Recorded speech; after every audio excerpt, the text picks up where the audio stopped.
खूप खूप वर्षांपूर्वी जंगलांनी आणि डोंगरांनी भरलेल्या एका सुंदर भूमीत एक अद्भुत आणि शक्तिशाली बालक राहत होतं. त्याचं नाव होतं हनुमान. हनुमान साधा मुलगा नव्हता.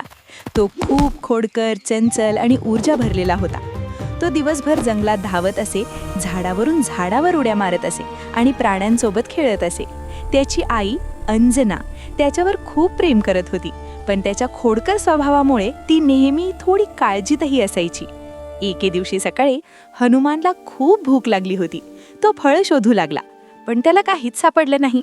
तेवढ्यात त्याची नजर आकाशाकडे गेली आणि त्याला दिसलं एक चमकदार सोनेरी फळ, अगदी पिकलेल्या आंब्यासारखं. हनुमान मनात म्हणाला, वा, किती मोठं फळ आहे, हे तर मी खाणार. आणि मग त्याने जोरात उडी मारली आणि सरळ आकाशाकडे उडायला लागला. तो ढगांच्या वर गेला, पक्ष्यांनाही मागे टाकलं आणि सूर्याच्या अगदी जवळ पोहोचू लागला. हे पाहून देव सगळे घाबरले. हा लहान मुलगा सूर्याला स्पर्श करणार, असं ते म्हणू लागले.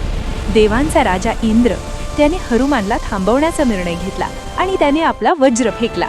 आकाशात मोठा आवाज झाला आणि वीज थेट हनुमानवर कोसळली. हनुमान खाली पडू लागला, ढगांमधून खाली खाली आणि जमिनीवर येऊन पडला. पण इथे काहीतरी वेगळंच घडलं. हनुमान साधा मुलगा नव्हता, त्याच्या दिव्य शक्ती होत्या. देवांनी त्याला आशीर्वाद दिले, त्याला अपार शक्ती, बुद्धी आणि धैर्य दिलं, पण एक अट ठेवली. हनुमान स्वतःच्या शक्ती विसरेल जोपर्यंत योग्य वेळ येत नाही. आणि अशा प्रकारे एका महान योद्ध्याची कथा सुरू झाली, जो एक दिवस संपूर्ण जग वाचवणार होता. तुम्हाला ही गोष्ट आवडली असेल तर लाईक करा, शेअर करा आणि सबस्क्राईब करा आणखी अशाच गोष्टींसाठी.